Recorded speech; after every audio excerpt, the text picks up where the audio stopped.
Hello and welcome to Geek Addicts, the pop culture podcast where we face all of our well-known villains, only for the least effective villain to be the one behind it all.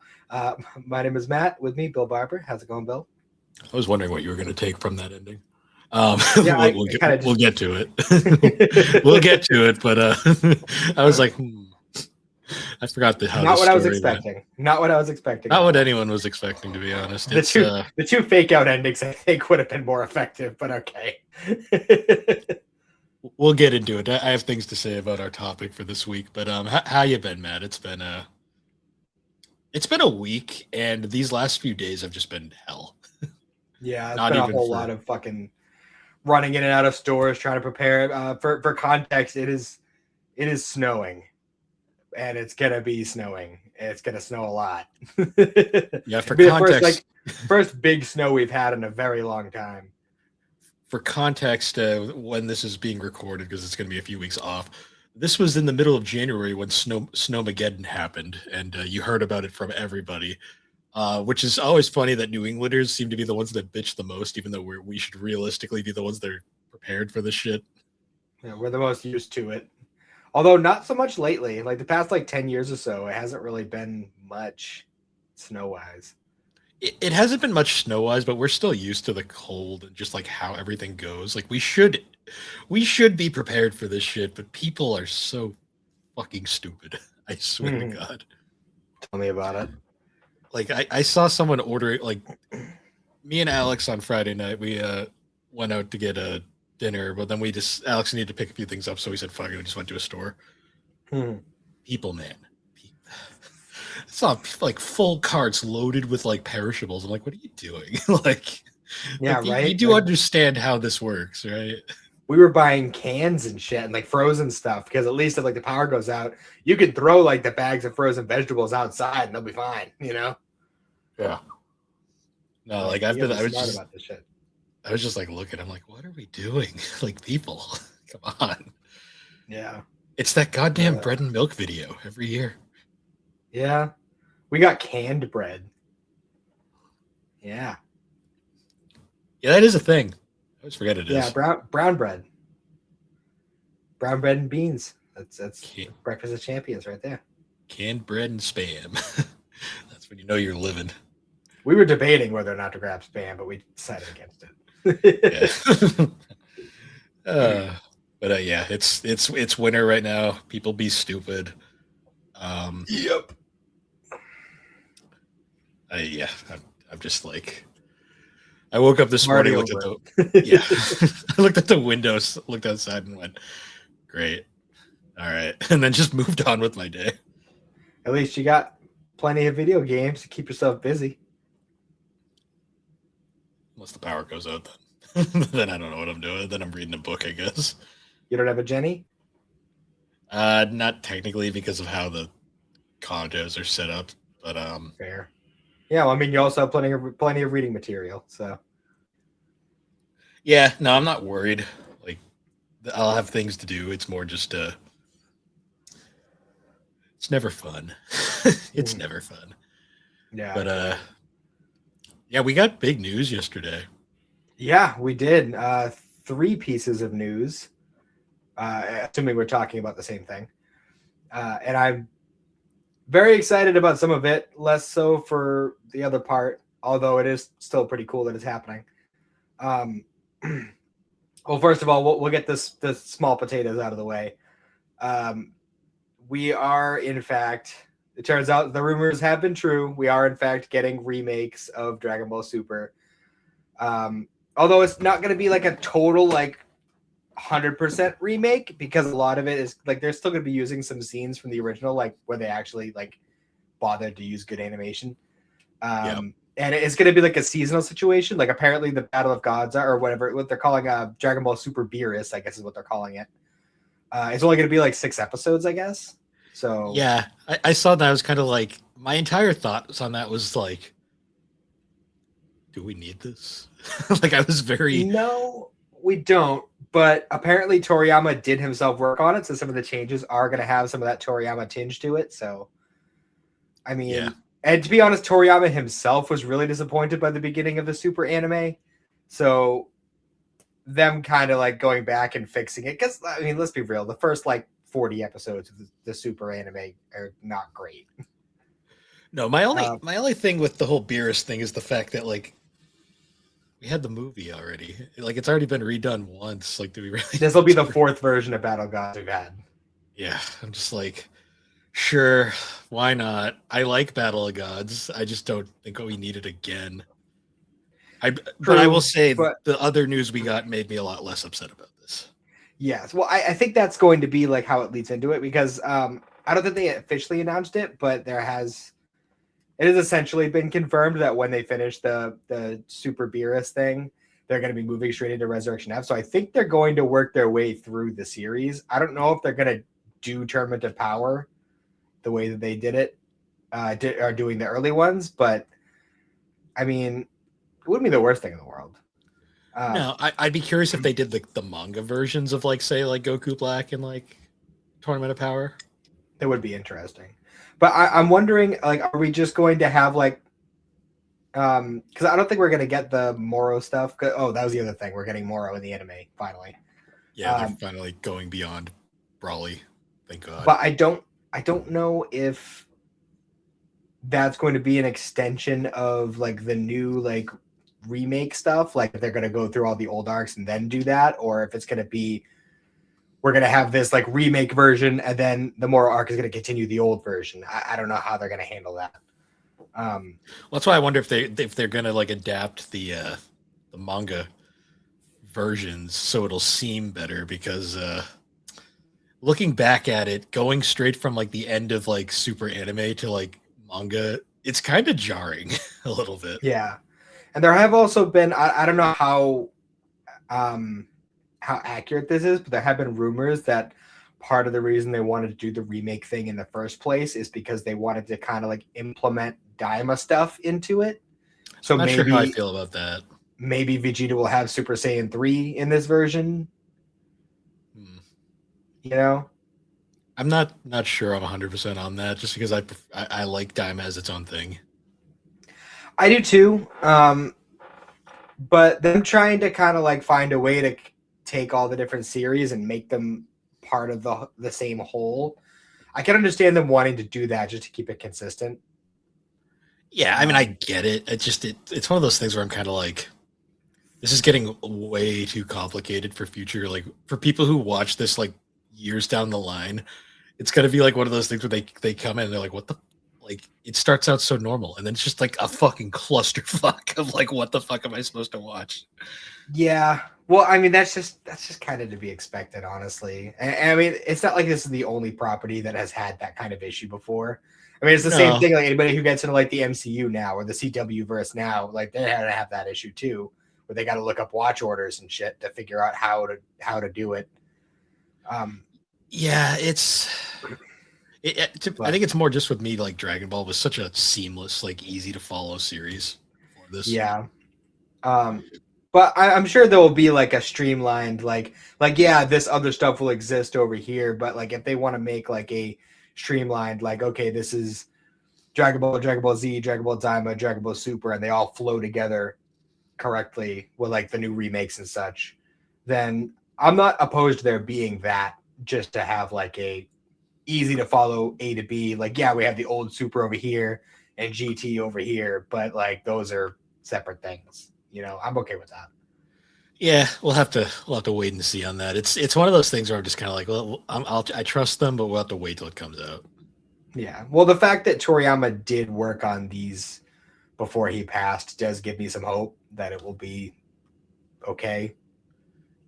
The only thing that's going to get me is I'm going to be so because it's not only going to be we're going to have to wait through the redo stuff, which I'm sure will be fine, but you know that waiting for the new stuff is going to be like the hardest.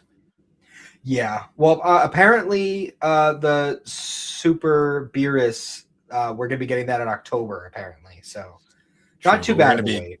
We are going to be delayed on dubbing, probably.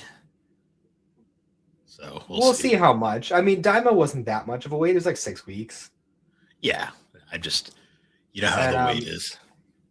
There's no set in stone release date for the Moro stuff, but I don't think we're going to see it any sooner than next year. I just want to see more because I hope they do it justice. That and eventually granola because we need the alter ego like animated. We need Vegeta Well, to do shit.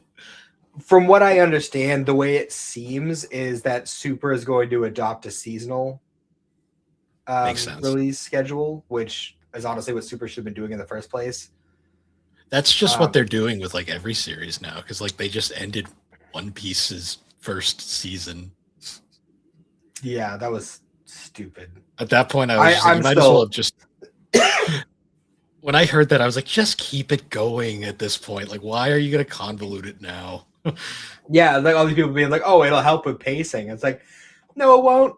Because you still have to get through 1,200 episodes before you get to good pacing. Like, that doesn't help. Even then, it's... Look, One Piece, I'm not shitting on it, but it is a...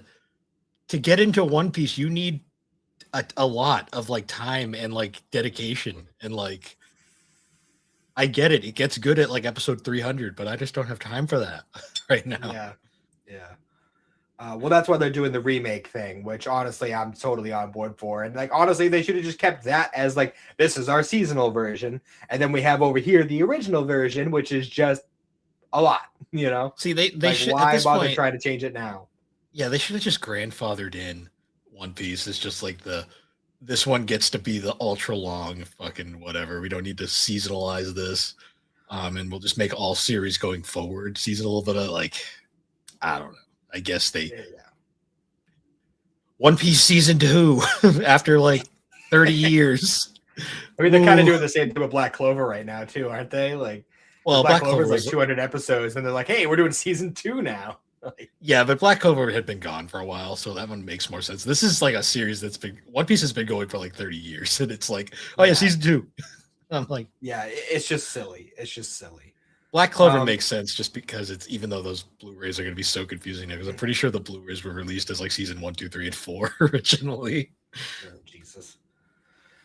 But anyways, the third announcement, which is the only thing we already kind of knew about, is a new video game. But I am really excited for the setup for this one because it is going to essentially adopt the structure of Dragon Ball Online, and it's going to take place 300 years, I believe, after the end of Z. Which is really interesting. Like, I want to see like how much stuff is going to come over from like Dragon Ball Online and like Xenoblade, like all those like pre-existing video game universe stuff, and like how that's going to translate. Like, because obviously there are some characters that are still going to be around. Like, obviously Beerus and Whis will still be around. Popo will still be around. Korin will probably still be around. Like, there'll be like some characters that are still around, but like all of our main heroes are going to be dead and buried. And it's going to be like all their descendants. And like it's already set in the canon that Gohan writes a book about Ki for the masses. So like regular Earthlings know about Ki and like have like a guide to figure it out. So like it's gonna be interesting for sure. Yeah, I'm sure we'll have like Goku the 5th and Vegeta the 7th because fuck it. I'm wondering if they'll like adopt some of the GT stuff and have like Goku Jr. and shit. Like obviously it won't be the same character because he'll even be long dead by that point. But am I the one that was annoyed in that where it was like Goku Vegeta? I mean Goku Jr. and Vegeta Jr. I'm like Vegeta should be like Vegeta like the 7th at this point. Let's be real. Well, at that point we didn't know that Vegeta himself was Vegeta the 4th. True. I mean that didn't come out for like 25 years. Or True. More. I don't even remember. True. Also, thinking about that though, like that doesn't even make sense. Like Vegeta, it's not even his son. Like it doesn't. Make sense. It was just there to say. It was just there to have that fucking that moment of pointing at the TV. You know, there he is. See, there's a lot of problems with that special. But like, it's weird that that's the shit that I get like fucking attached to. Like, what? Like this makes no sense. So like, that wasn't even the special. That was the final episode of GT. Was it? Okay, I always forget GT's. Yeah, because the special was like Goku Jr. like learning how to turn Super Saiyan and like not to be right. And then at the end of GT, like the last scene was old Pan watching Goku Jr. and Vegeta Jr. fight at the tournament. That's what it was. I need to go through GT again. It's been a while. I'm like sitting here, and every time I think about doing it, I'm like, I just hear the Grand Tour, and I'm just like, I don't want to. I don't want to. You don't have to listen to the Grand Tour. It's not even that I don't. It's not even the Grand Tour. It's just I think about. I get that song in my head. It immediately kills any interest in me watching that show because then I just think about all of it, and I'm like, nah, I'm good. The Japanese music is actually really good. I know it is, but the show is still shit. That's the problem.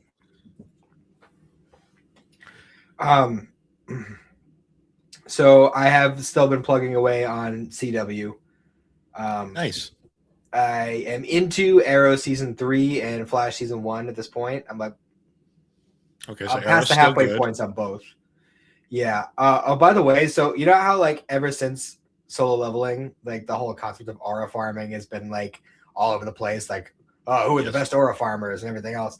Look, fucking Slade Wilson in season 2 of Arrow farms all the aura, all of it. Yeah, and he's so inaccurate from his comic depiction, but his comic depiction is such a piece of shit, so I don't really care that much. It's okay. I don't mind. It's so... We'll have to cover one of these books with Deathstroke in it so you can actually see just that character is so fucking awful. See the most I know about Deathstroke comes from CW and Teen Titans. So which are very tame versions of the character. I'm not even going to get into it. Also, I watched. It was years ago, but I watched Teen Titans Judas Contract. I saw him a little bit there too. Yeah. But that movie. Slade Wilson in Arrow is like the ultimate aura farmer. Like, dude, like that scene when fucking Oliver comes back to his mom's house and his mom's having a meeting with Slade, and just the whole time he's just like sliding these little jabs at him underneath, like right in front of his mom. Like, oh my god, dude, it's fucking insane. So it's good. So watching the CW shows again, I always get so like confused because I'm always like, wow, they just like threw characters in the most random fucking places. Because like Slade in like Green Arrow, that just makes no sense. Like, why is he there? He's Titan's villain. Well, that's because with the Arrow show, they just gave him all Batman villains. It's just like, here's all the Batman villains. I know. Trust me, when you get into Flash, there are characters that just don't fucking fit in certain spots, and I'm just like, it's okay. It's the CW. They're doing their thing. It's its own universe. It's okay for it to be different. Also, so fun fact about CW, I started rewatching Superman and Lois yesterday because I was bored. Mm-hmm. I forgot Superman and Lois is in its own universe. Yeah, I was gonna mention that too because I was looking up the watch order, and then it would be like I was going through the whole thing. I'm like waiting for season Superman and Lois to pop up, and then like all the way at the bottom, it was just like things that are kind of related but not part of the same universe. And Superman and Lois was down there. I'm like, oh, that's weird. So the story goes is originally it was supposed to be because those characters were first introduced in Supergirl and then the Crisis on Infinite Earths crossover event. But apparently during production, because that was right at the tail end of COVID. There was going to be like a Batwoman crossover, but COVID ended up like screwing up that entire thing to the point where they just decided, you know what? Make it standalone. Let's not even bother with this shit. So it's completely its own thing. And honestly, kind of works for the better because you can just jump right into it and not have to worry about anything. That's fair. I mean, I'll still probably watch it at the end, like once I finish. Well, it's the perfect way to cap it off because it's such a good ending. Yeah, because they use the same actors too, don't they? For Clark and Lois, yeah, it's Tyler Hoatzine and Elizabeth Tullich, I think their names are pronounced. Yeah. Okay. Still my favorite live action. And apparently, from what I saw, there is a brief cameo from John Diggle in there, but it's a different John Diggle. Yeah, it's the CW verse completely like gave up on continuity by that point because they were. It was crazy though, because like going through Arrow, there was like so many things that I forgot about. Like as I'm going through, I'm like, oh wait a minute, this is coming up. Like I had totally forgotten that Thea was Malcolm Merlin's kid. Yeah, it's so funny too watching that, and like I like that version of Ollie, but he's so different from comic Ollie. It's not even funny. That's fair. I mean, that's one of the other reasons why I want to like spend more time reading all the DC comics and stuff. Is like I love all these different versions, like the movies and the CW verse and everything else. But like, and that's one of those things with American comics is like you have that freedom to kind of play around with it depending on how you're adapting it. Yeah. So it's funny how like comic fans are okay, like for the most part, about like these different adaptations, like messing with stuff and changing stuff around. But whenever like an anime adaptation comes out, everyone's just like, no, that's not right. Well, you gotta remember in comics, continuity is a very flimsy thing at times, and a lot of people are just kind of like, we got infinite Earths. Like this is just Earth 2078 over here, and it's just gonna do its own thing. It ain't gonna mess with the comics. The comics have their own problems. We're gonna just hope that they live separately in harmony. It's when it's when the synergy happens where the a TV series does something that where like the comics like, oh, that's a good idea, and they take that, and the comic fans are like, no, let's keep that over there. And I also I went to the Plymouth Library and they had Gotham, so I took that out and I'm gonna check that out at some point in the future. Also, I forgot to mention it when I brought it up a few weeks ago, but when I was watching Titans season 1, there was this one scene where I think Wonder Girl dragged Dick to like a charity function or something. It was like a fancy pants, like, suit and tie kind of event. Mm-hmm. And he was just wandering around, like trying to make conversation. It just wasn't working out for him. And at one point, he's just standing there by himself with a drink in his hand. He just goes, I wonder what the Penguin's up to. It's just like super random, just out there. But it's just like, yeah, I guess he would be like thinking random shit like that. Just like, yeah, I wonder what the fuck he's doing. Yeah, no, it's like that Titan show is so weird because like the characterization is like good at points and then awful at points at the same time.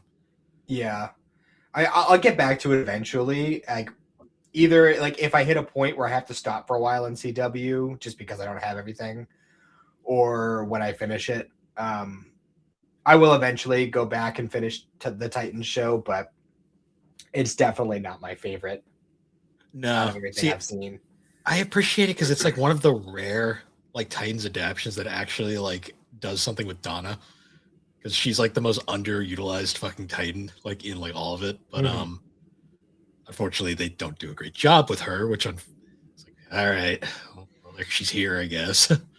But that's more just because like the Titans are my favorite team in comics, but like they have been so fucking like DC doesn't know what the fuck to do with them half the time. I swear to God. Yeah. Like anytime they get a good run of like comics, it'll start out really good, and then like DC will change the creative team, and then the creative team's like, I don't know what to do, so they just rehash old shit that we've been doing since like the 80s.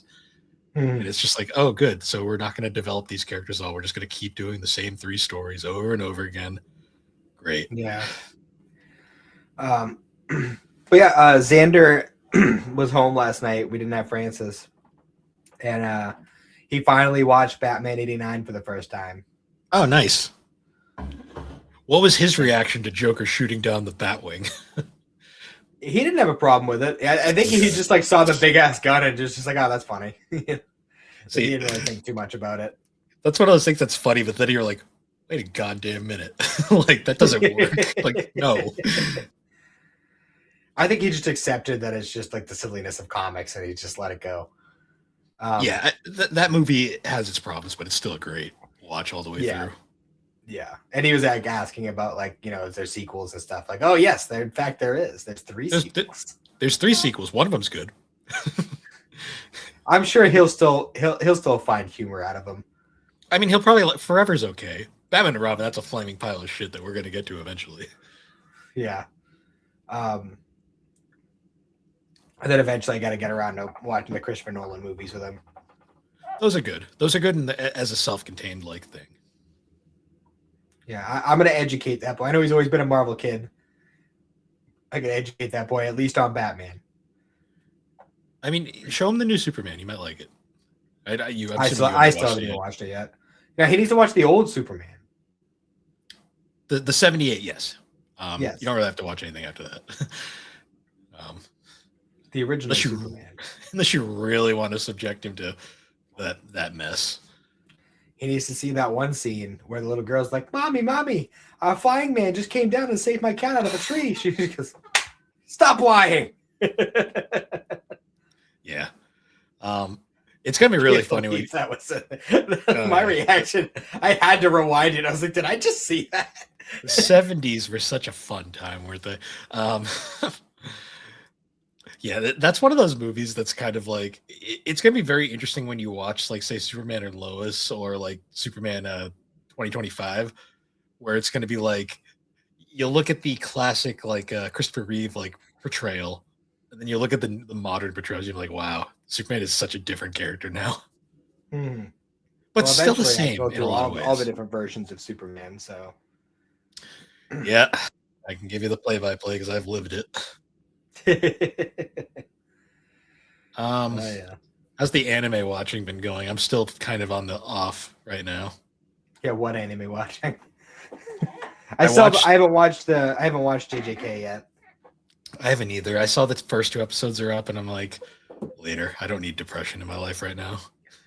No, I mean I already know everything's gonna happen because I read the manga last year. But I mean, I'm also just not in a huge rush right now. You know, like Yeah, I've been enjoying my superhero run at the moment. So I'm just riding. Yeah, I've got I gotta watch the last episode of Spy Family that came out yesterday, and then that can be, yeah, that'll be over. I mean, I love the imposter arc, or like that final arc before the flashbacks. The anime did it really good. The anime has honestly done the manga really well. What flashback arc? So it ends with the flashback arc? No, that's what I'm assuming is next. Oh, okay. Oh, what was Mr. Elegant? Yeah, I'm pretty sure that's what the next anime season's going to cover. Gotcha. Yeah, because this was the whole like infiltration arc where like the imposters going around, and then Lloyd runs into Yuri as Yuri. Yeah. Which that scene animated hits so much different than it did in the manga. I'll bet. Oh, and Vigilantes. Yes, I have been watching that. I haven't watched the newest one, but okay. It was good. All Might appears, so that's fun. Man, I'm trying to think. We're still waiting for dubs for a lot of other stuff right now. Like I'll probably like start watching Trigun when that starts coming out in English. Hell's Paradise. I think the first episode's out for that. Still waiting for Oshinoko. Yeah, that's probably going to be it. They're probably honestly working on it now because apparently High Dive still gets it. I don't know how it's going to work. I think it might be a situation, unfortunately, where High Dive gets the dub and Crunchy doesn't. We'll see. We'll see. Or we're going to get dueling dubs, and that'll be interesting. Yeah. I have been playing a good amount of Hades this past week. Nice. I fell into the hole and I've just been playing that a bunch. And that's been really fun. I've been enjoying that game a lot. When you finish that game and if you're still into that style, you got to play Bastion. Okay. That was their first game. It's on pretty much everything now. Okay. I'll check it out. It's the same style. There's also the second game too. Yeah, there's Hades 2. There's they also did a game called Transistor, which is really cool. Same style. It's basically that top-down kind of hand-drawn look. The Diablo kind of style to it. Yeah. Bastion, the reason I always bring that one up is because Bastion not only has like such a cool concept and like world building, but the soundtrack in that game is so fucking good. Mm-hmm. It's an experience. Like I've played Bastion on my computer, on my Vita, on my Switch. Like I've played that game so many times. You know what's been cool though, like going through the first season of Flash again, is that like I'm picking up on so many little like with Harrison Wells, quote unquote, like so many like when they're having like an emotional scene or something, and he's having like one of his moments where he's like saying like a speech or he's like giving his opinion on the thing. It's just like I'm catching so many like, little like under the radar things like about what he's actually talking about that I never caught before, and that's been kind of cool. I also forgot that they kind of just like lay their hand out really early in that show. Like they don't even try to make you think like, oh, he's actually like he's just Harrison Wells doing Harrison Wells things. Like no, right from the start they're like, nah, he's a bad guy. He's a bad guy. Yep. But then he's also like he's doing this shady bad guy shit, but then he's also like having these really warm moments with everybody, and it's just like what is happening? Like why is this happening this way? Yeah. God, I really want DC to release some Flash compacts because they haven't yet. Because I want to do. There is one slated for this year. I don't remember. I think it's going to be the first half of the year. There is going to be a Flash compact. I don't remember which one. Let me check. I have to see if it's even a good story. But it is. There is one slated for release. DC Compact Comics. The Flash. What do we got? I guess it's going to be a Green Arrow one too. Oh. Yeah. Okay. It's not a great run. Oh well. Well, like I said, like as they sell more, I'm sure they'll continue making them, and eventually we'll get like a good selection for each hero and or villain. I'll have to find a way to get it so you can read some of the old Mark Waid Flash stuff because that stuff is like still peak to me. But yeah, aside from all that, that's pretty much what I've been up to this week. Nice. Yeah, I guess on that note, we should probably get into our segment. If I can find it here. My notes. Pull up my Yes. notes. So we're doing our next edition of Urameshi and Friends Power Hour, where we watch the live-action Yu Yu Hakusho. We're on episode 3, and shit actually happened this time in like a digestible fashion. Thank God. Yes. Yeah, because we didn't have like super long, drawn-out fights in this one, which was nice. I mean, not to say I didn't like the fights previously, but the one in the first episode that ended that one, like, it was definitely way longer than it needed to be. The Goki fight wasn't bad. The Goki fight wasn't bad. That episode was just so fucking all over the place that it kind of wasn't the best. Yeah. So like it started out with like Yusuke confronting Hiei to get the sword back, and then Hiei just kind of like they have like a little bit of an exchange, but Hiei pretty much like shuts him down almost instantly. Like, now you're not shit. Like, I didn't even have to draw my sword. They left. But like at the same time, it's like in this version of the show, right? Like the sword doesn't even do what it did. The sword just makes a Jagan, and he already made the Jagan. So why doesn't he just give it back? Like, he doesn't need it anymore. Because reasons, I guess. Like, why hang on to it? You don't need it. It's fine. You know what kind of bugged me about this episode is like there's like all this shit going on. Like, for the most part, this episode was much better. Like, there was plot actually in the really condensed way they're trying to do plot in this. For the most part, like, we got a lot of really good character stuff, but like I swear Hiei and Kuraba just are there right now, and it's just kind of like, okay. Yeah, pretty much. I mean, they're already like kind of, well, not so much here, but like in terms of like the overall like product of Yu Yu Hakusho, they're already pretty established characters. At that point, I mean, they pretty much like whereas like Yusuke and Kuwabara kind of go through their development as the show goes along. And this isn't to say Hiei and Kurama don't, but they are already pretty much the characters that they are at the end. Yeah. For the most part. I think it's the only issue I have is like, at least in like the original anime, we had time to at least get to know them. And this one, Hiei is literally just there. And it's like, if you were coming into this without ever watching anything Yu Yu Hakusho, you're just like, who is this guy and why should I care? Yeah, that's fair. It's it's just a thing where it's like it's a problem I've had with this live action since the first episode, where it's very clearly this was made for fans of the series, not for people that have never seen it before. Yeah, for sure. Okay, yeah, because if you don't already know the story going in, you're gonna be incredibly confused. Yeah, like extremely. But we also get a scene of Tarukane going to Sakio's island, which I think is supposed to be Hanging Neck Island, where the tournament happens in the show. But here, I guess it's just Sakio's place, and we get that scene like from the anime where they have like the demon monster up against Toguro, and Toguro just takes it out in one hit. Yep. I didn't really like the muscle effect. We didn't really get to see it like in full force, but just like the way he was just kind of like boop, and he was just kind of like, oh, I'm a little bit bigger now, like it didn't really do much for me. You can tell the budget in the show was this show clearly did not have a big budget, and it was used very selectively. Yeah. I feel like they used it a lot for like the stage dressings and stuff. Like the sets look great. Like the sets and like the costumes look amazing. It's the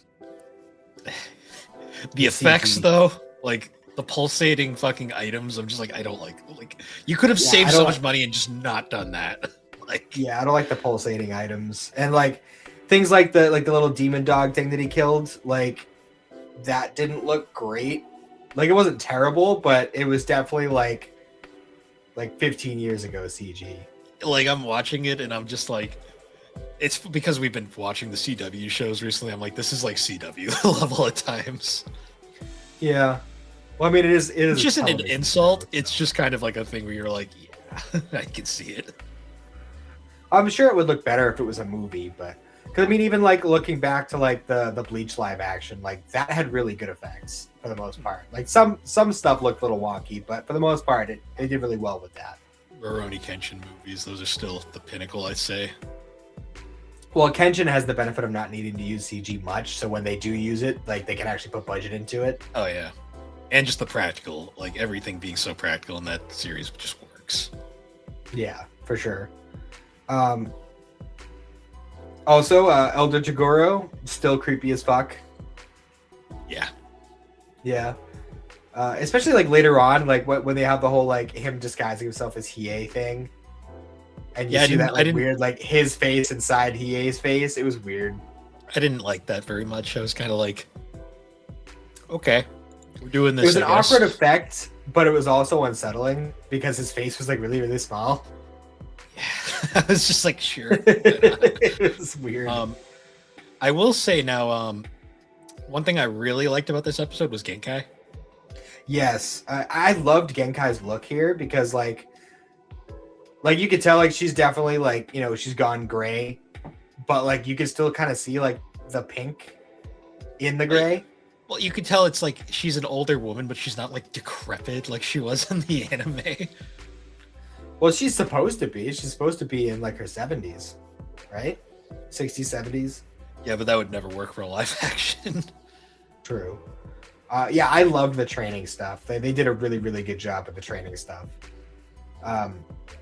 Because they did the whole like balancing on the spike thing that they did in the anime. I love the Kuwabara. Now you, buddy, you're going to go over here and punch this rock. Have fun. Yeah, is it just me, or did Kuwabara's training arc here remind you a lot of Sanosuke's training arc in like the Kyoto arc of Rurouni Kenshin? A little. It's like, I'll break the rock with a special move. It's like, no, cut the rock in half with a wooden sword. I found it kind of endearing though, because like Kuwabara. So aside from the look, Kuwabara's been very well written so far throughout this series. Yeah, for sure. They got his sword the wrong color though. Yeah, but now it looks like a lightsaber. So, but I liked Fire Sword. Fire Sword was so much cooler. Yeah, but Fire Sword is more Hiei's thing anyway. Is it? What is Hiei's thing? Yeah, he uses the Black Fire Sword. Yeah. But anyways, like, yeah, Kuwabara was definitely kind of like the heart of this episode because like it was really just like seeing how dedicated he was to his training that made Yusuke like all right, maybe I should get off my ass and actually try. I do love how he just tags along. He's like, yeah, he just finds Botan and Yusuke, and he's like, I'm coming, and Botan's like, okay, I guess, sure. And then it was the same thing at the end of the episode when they're like going to the pier. He's just like, hey, I'm coming. He's like, stop trying to leave me behind, god damn it.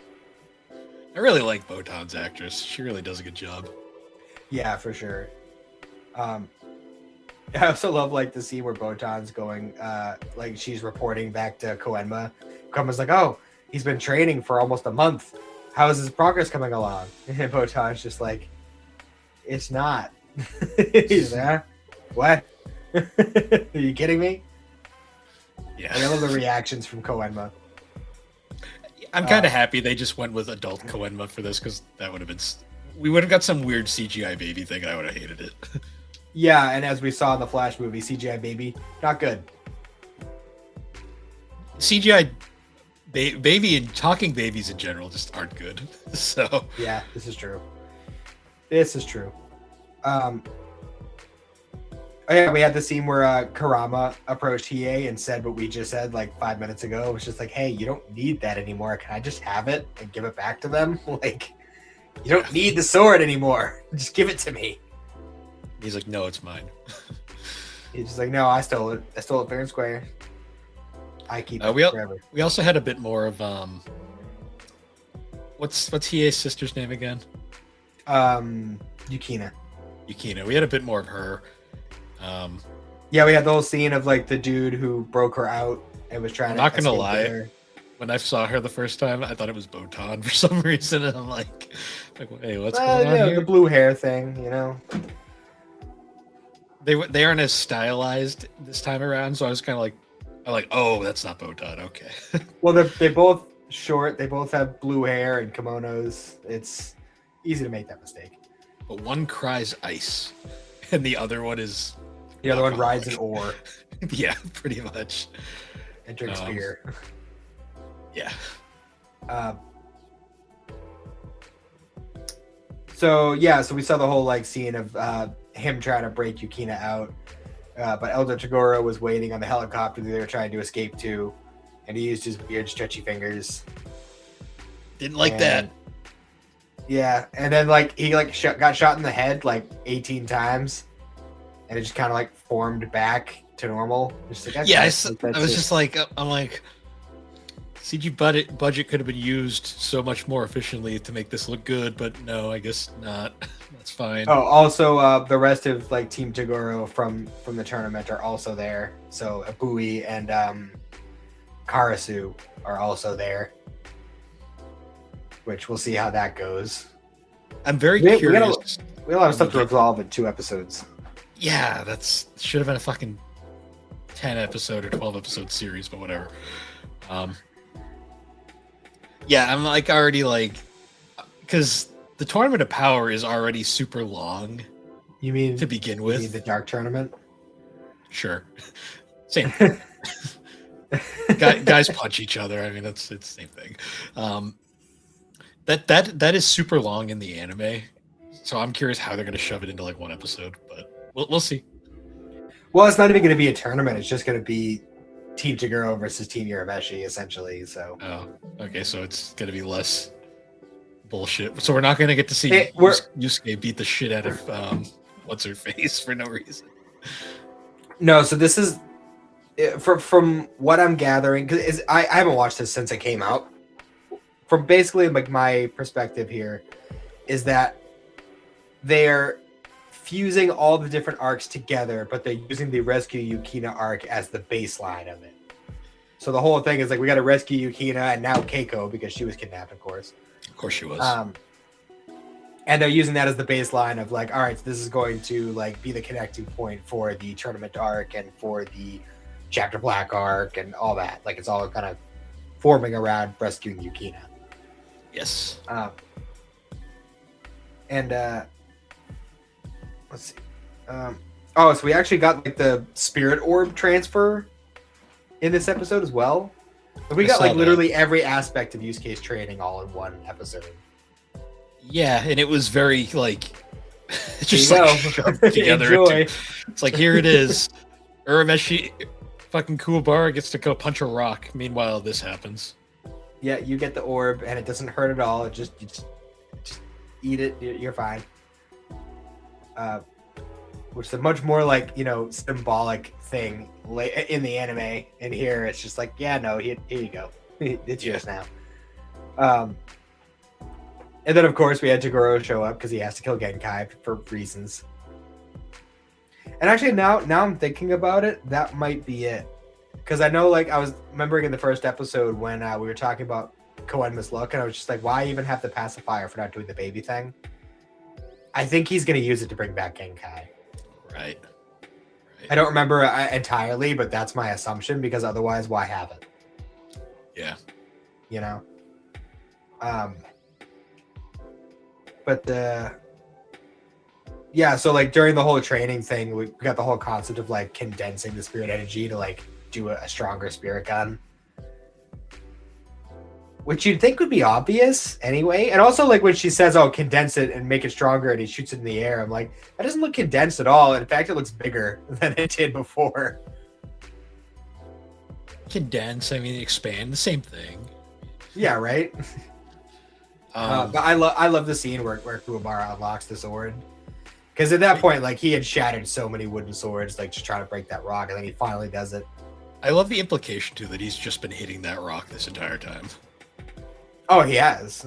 I mean, they blatantly say it. Hasn't even stopped, just beating the shit out of the rock. And when he actually has that moment where he like falls against the rock because he's just so fucking worn out, you see his hands, they're all like fucking bloodied up because he's just been doing it so much. Yeah.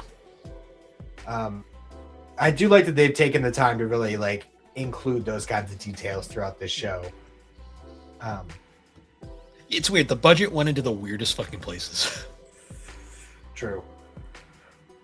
I'm trying to think if there's anything else really worth mentioning. I mean, obviously we had like Yusuke and Hiei Part 2, which did end up getting broken up by Karama. He was basically like, hey, oh yeah, because we had the whole scene where Yusuke is like, he's back from training and he's eating at Keiko's restaurant. And as he's going to leave, she vanishes and he sees like Hiei run off with her. But it's not really Hiei, it's actually Elder Toguro in disguise. That scene was so goofy, too, by the way. Just like, he's like, I'm getting away. And I'm just like, yeah. Well, I think it's one of those things where Elder Toguro is such a cartoon villain. Like he is creepy and like cringeworthy to see in general. But he's also just so cartoonishly evil.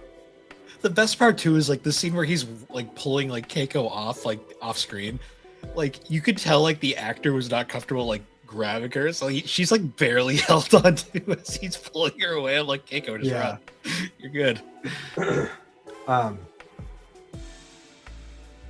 yeah, they had their little exchange, and he was just like, "Oh, you took Keiko and blah blah blah." And you took like, my love interest I sometimes care about. You took my girlfriend. That's not my girlfriend. That I selectively care about, and will probably beat the shit out of during the Tournament of Power in the anime. What? Anyways. And then they all have their little conversation, and they're like, "Okay, let's all go to the docks together because fuck it, we're just gonna go beat him up." Yeah. And Kuwabara comes out of nowhere and is like, "I'm coming too. I got sword." Yep. Me got sword strong. That's a plow. That was a plow truck. Yes.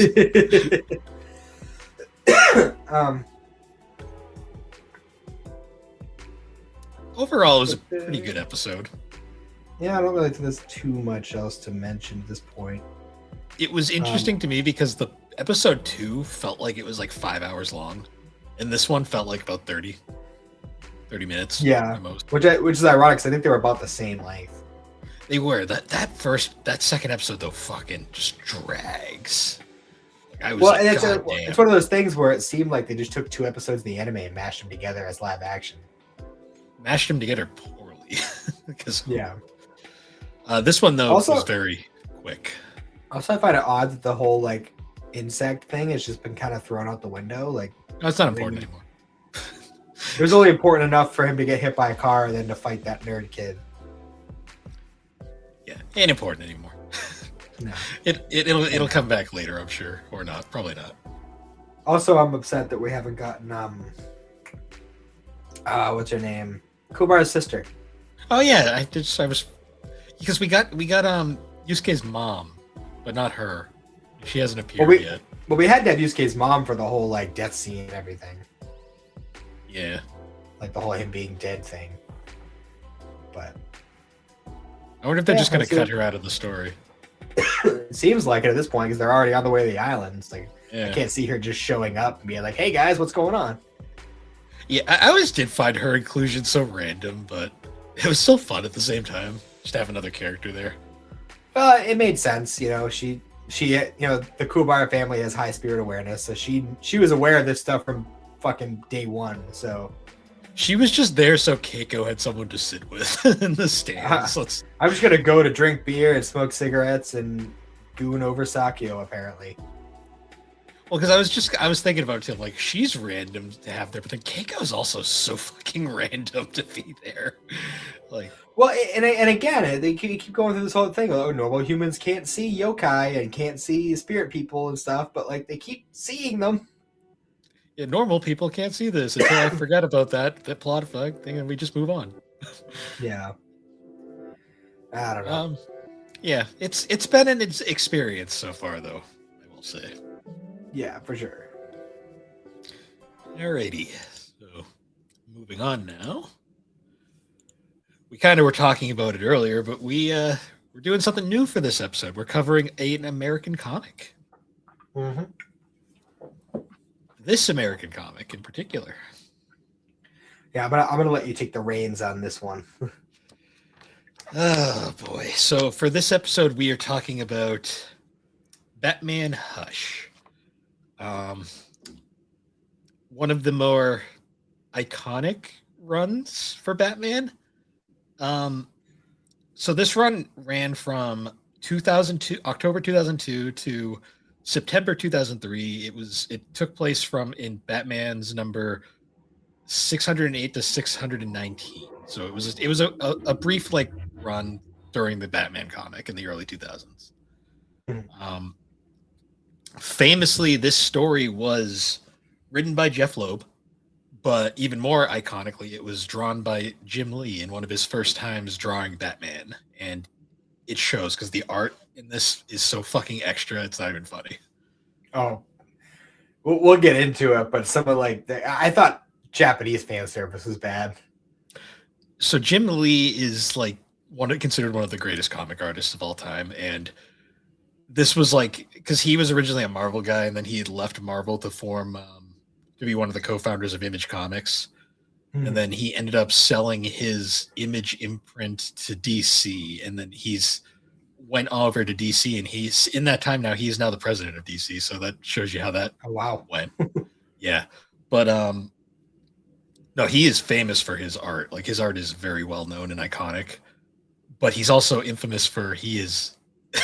If Jim Lee's writing a book, it's going to probably be delayed because he's a very busy man and doesn't have a lot of time to draw anymore.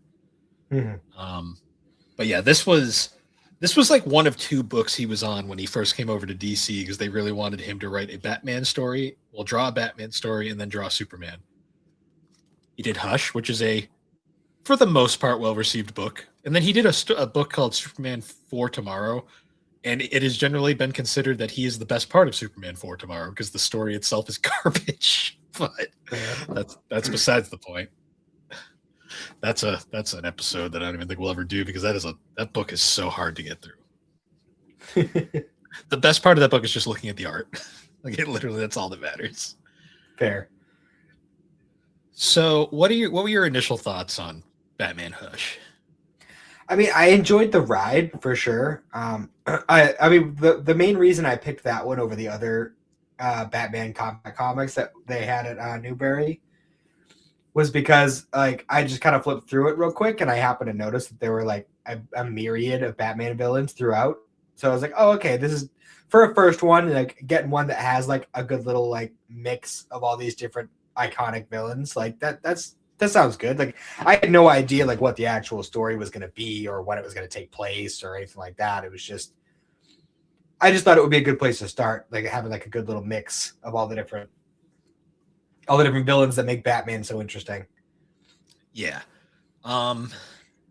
It's interesting too because so I was saying Jeph Loeb was the writer for this book, and Jeph Loeb is a very complicated writer in DC these days. Well, just in comics in general, he really hit it out of the park with his early stuff. Like one of his most famous works is Batman: The Long Halloween, which is like absolutely iconic. Excellent story. He also did Dark Victory, its sequel.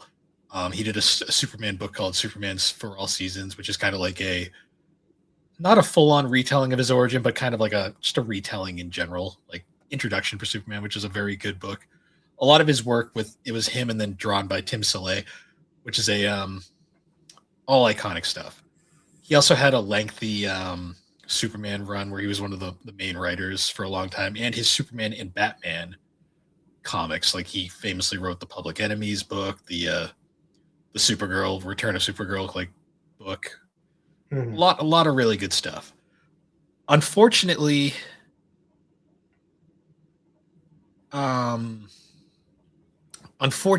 it was kind of a case of tragically his son passed away from cancer in like the mid 2000s, and he never recovered. Like his writing like took a sharp decline in quality. Like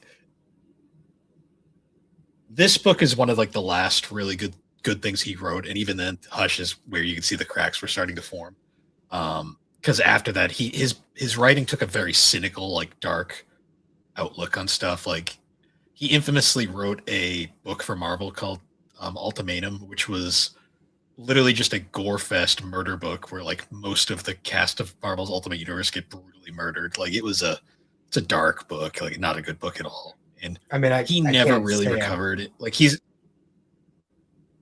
gonna say I can't say I blame him. It's a rough thing to go through. It's heavy. He's made some controversial statements over the years recently too. I'm not going to get into, but his writing used to be very tight and like a very like you notice particularly when you had to have noticed when reading Hush, like the big difference between like say manga and American comics is there is a lot of like dialogue boxes that aren't like speech bubbles thrown throughout. And a lot of it is like the characters inner monologuing. Yeah, but it's also like simultaneously narration. Yeah, like it's kind of like a mix of both. And the way he writes the narration, particularly like Batman's thoughts, like Bruce's thoughts, it's very compelling the way he does it. It's something that he just kind of lost because, fun fact, they're doing a sequel to Hush currently. Oh, really? Yeah, it was. It's not good. It's really bad. Because okay. Because it was supposed to end like a year ago, and it's been super delayed because Jim Lee can't keep a deadline because he's the president of DC. But also, Jeph Loeb clearly didn't read DC Comics since he did Hush, because when you read it, you're like, oh, he just didn't ignored like 20 years of continuity and just continued on from where he left off. I see. Right. And his writing is significantly worse now. Great. Okay. Also, it's called Hush 2, and there's been like 4 sequels to Hush in between, and he just ignores all of that.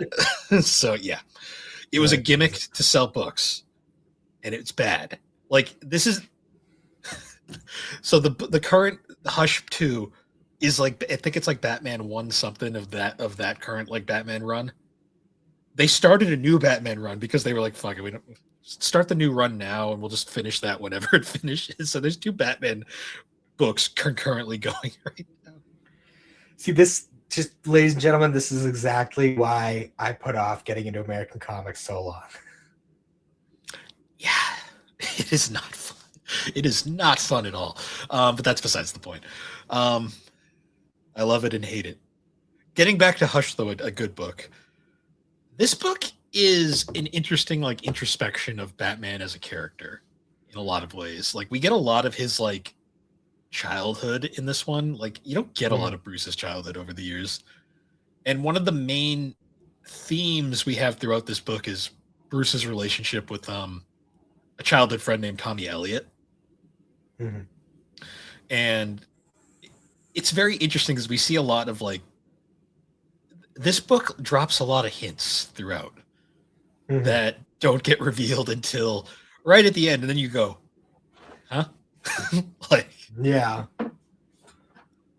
The conclusion was really bizarre. Yeah, it's still bizarre to this day. Yeah, so it's interesting too. Like we get like this, like we kind of go through like this thing where Batman is kind of he's doing his usual stuff in Gotham. He rescues a child from Killer Croc.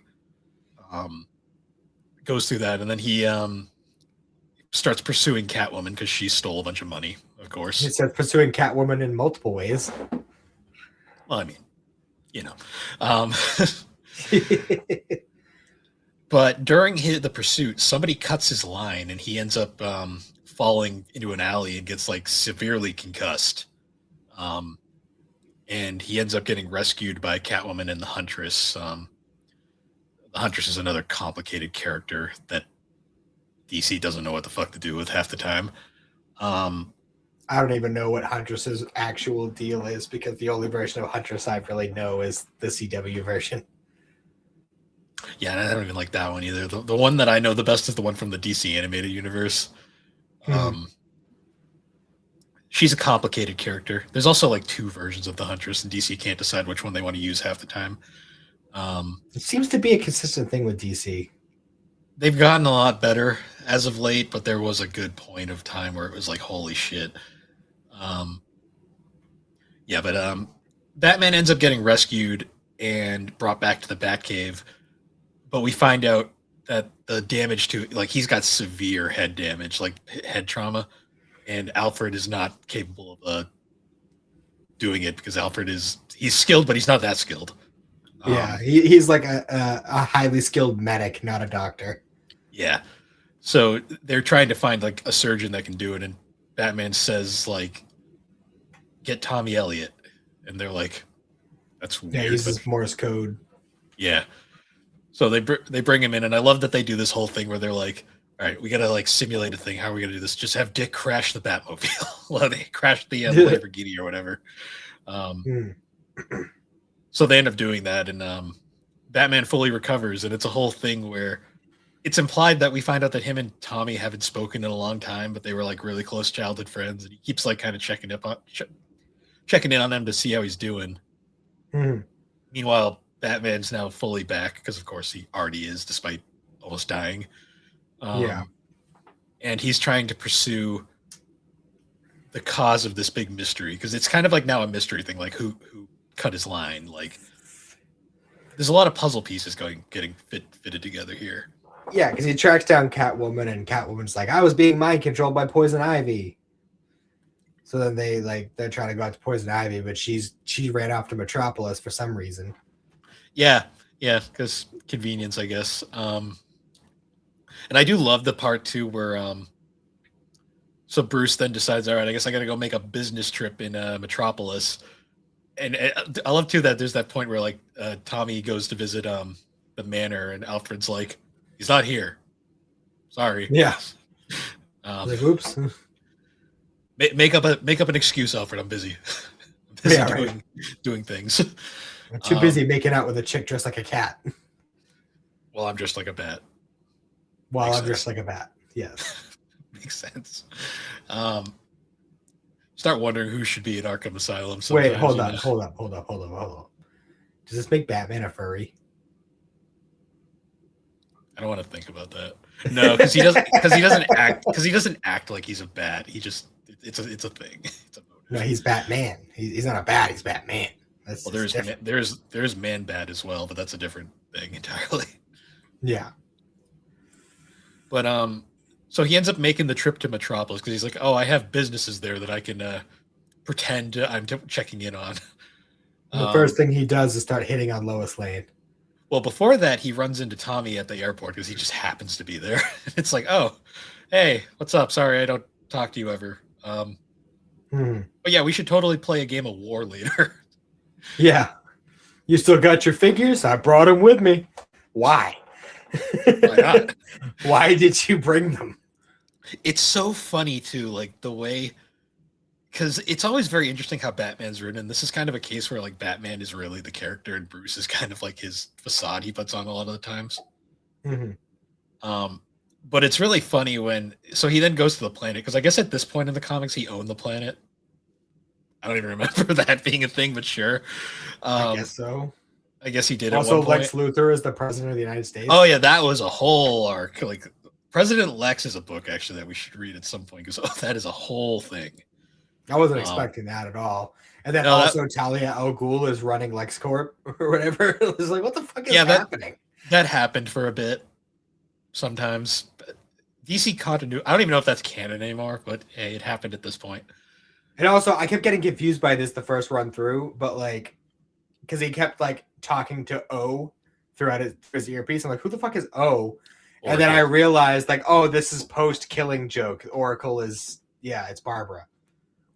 Yeah. So in most post-crisis books, Barbara is Oracle because Killing Joke was very early in the post-crisis timeline. Hmm. But yes, anytime he talks to O is Barbara.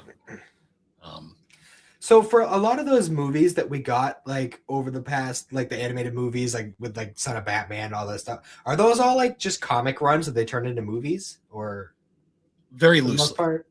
Very loosely, because those are so all the movies from Justice League War up until Justice League Dark Apocalypse War, those are all technically in continuity with each other. Okay. Like Son of Batman, Batman versus Robin, the Justice League, the Teen Titans versus Justice League, the Judas Contract, like all of those are technically in that same continuity. Like the Death of Superman, Reign of the Superman, the Hush movie, which we'll get into that later because there's stuff to say about that. Didn't even know there was one. There is it. If you thought that the choices they made in this book were bizarre, that movie decided to say, we're not going to truly adapt it. We're going to change shit for the fuck of it. And the way they changed it was questionable to say the least. But we're not going to talk about that movie. Yeah, those animated movies are loosely based off comic runs though. Like Death of Superman is very loosely based off of the Death of Superman because there was also Superman Doomsday, like an earlier film which was also based off Death of Superman but different. That's weird. Yeah, I mean they're good for what they are as standalones, but going back to Hush, so he visits the planet for reasons. I don't even know why he goes to the planet, to be perfectly honest. Like thinking about it, like he literally. I think maybe he just wanted to make Clark aware that he was there, so that they would like meet up later or something. I think so. It's always been super unclear because he literally shows up, starts flirting with Lois, and Lois just kind of is like, "Oh, cool, whatever. What's up, Mister Owner of the Planet?" Also, they really played into that whole thing where Lois can't spell for some reason. Like that's a running joke that they sometimes go with, sometimes don't.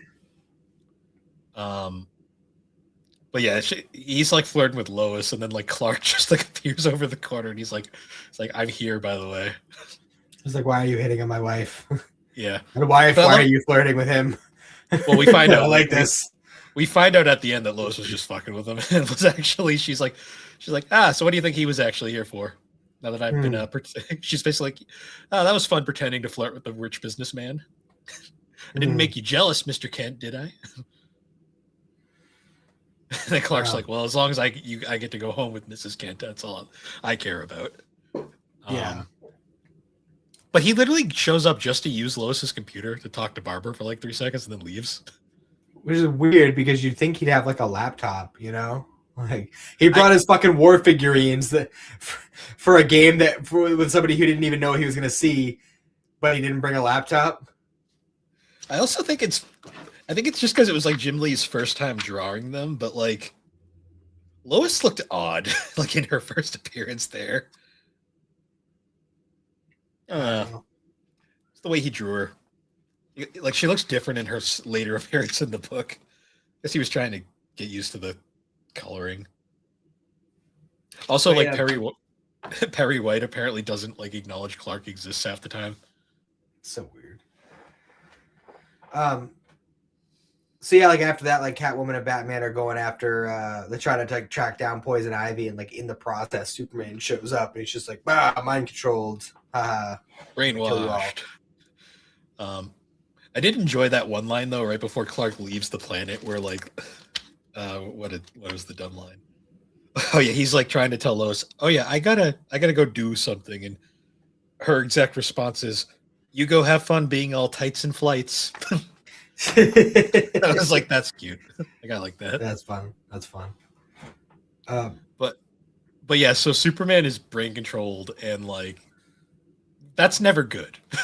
That's never a good thing. No, not in my experience. I don't even know that much about Superman. I've seen him mind controlled enough to know that it's not a good thing. Well, you got to remember when he's not mind controlled, he's usually holding back and in very good control of things. Mm-hmm. When he's not, he could turn Batman into red paste with one punch. So, yes. Yeah. Yes. Superman is the original One Punch Man. Pretty much.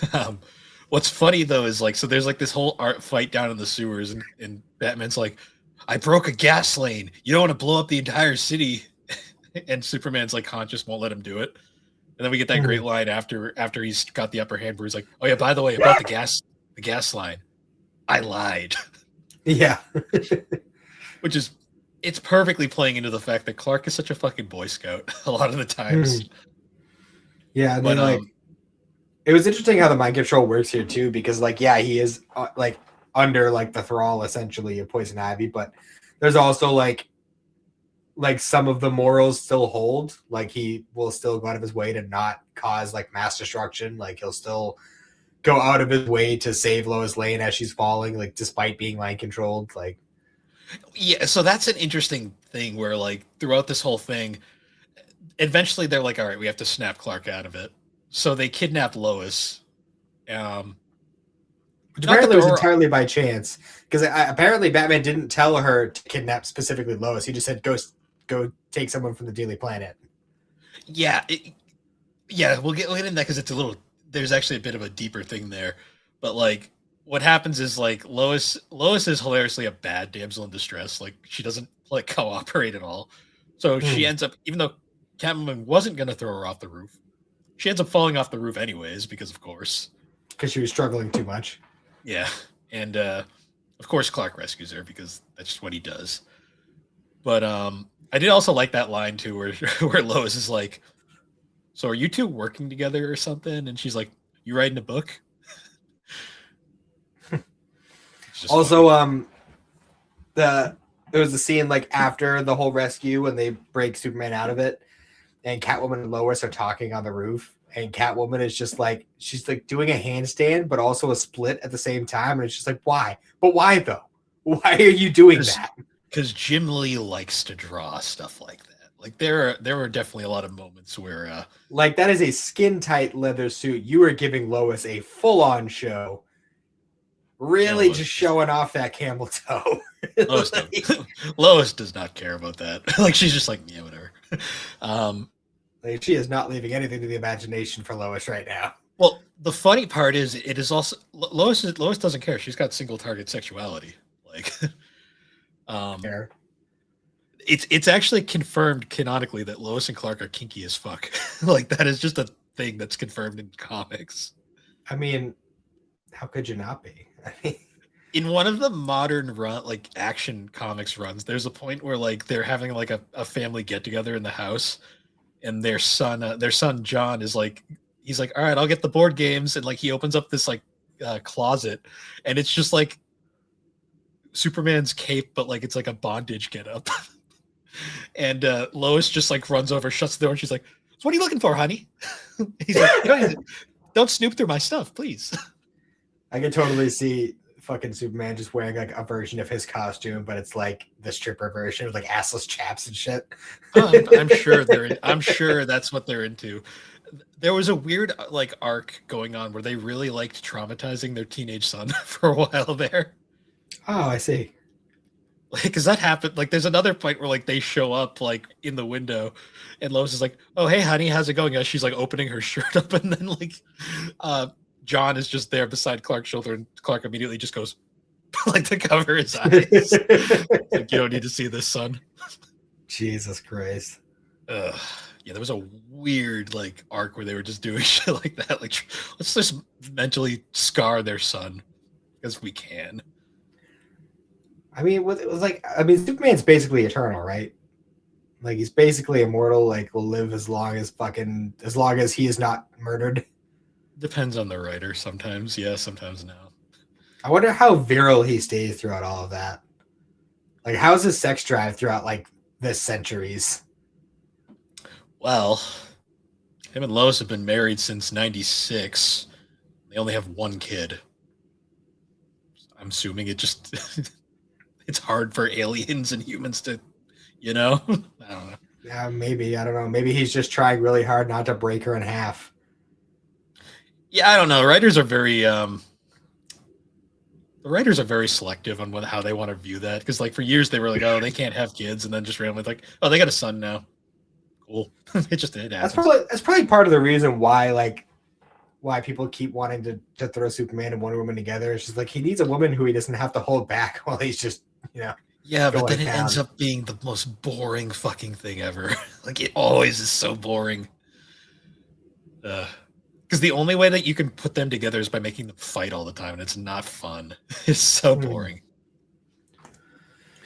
But moving on from that, because this isn't a fan fiction.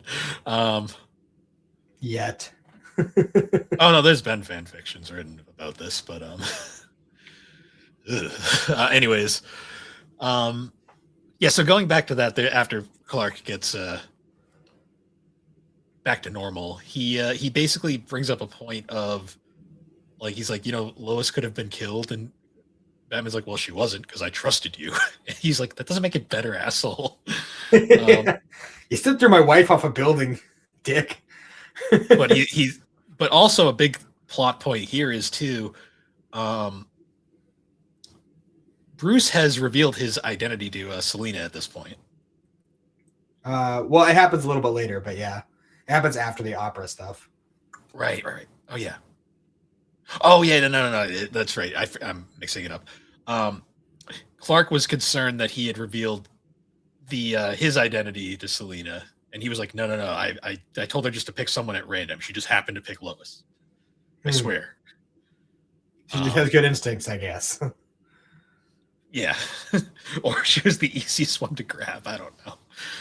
Well, with her being such a bad damsel, she must have just been the first one she saw. Well, she just like throws herself into dangerous situations all the time. So. But after that, yeah, the Superman stuff kind of just ends there, and Clark's like, well, if you need help, you know where to find me. And he's like, thanks.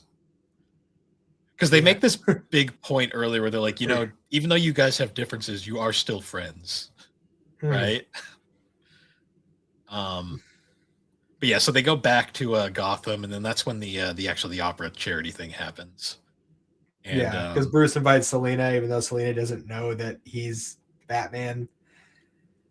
Because I was really confused about this at first, because I know that like throughout multiple different universes, I guess, of DC, like there have been several times where people will either just figure out that he's Batman or he'll tell them. And like this is the first like full Batman run I've read, so I have no idea who knows and who doesn't going into this. So I was a little confused at this point. It depends on continuity. At this point in time, she did not know. Okay. But of course, like Clark knows because most of the Justice League do, and then Lois by proxy knows. But well, Clark would be the first one to just take one look at him and be like, "Oh, Bruce Wayne, X-ray vision, bro. I can see you." Well, that's why he's got a lead-lined cowl. Well, that can't be good for him. It's fine. He keeps kryptonite on him, but that shit ain't probably good either. He's gonna get lead poisoning. He's fine. He'll be fine. No wonder he looks so rough in the Batman Beyond. Yeah. Well, in the animated universe, that's how Bruce found out who he was, because he used the X-ray, and Bruce was like, "You peeked." Rude. Also, I find it funny that like he goes to well, first of all, Tommy Elliott went back to Gotham, which is like he went to Gotham, came back, and then he went back to Gotham again. Like, that wasn't suspicious to Bruce at all. No, because that's his friend, and like, why would anything? He saved his life, man.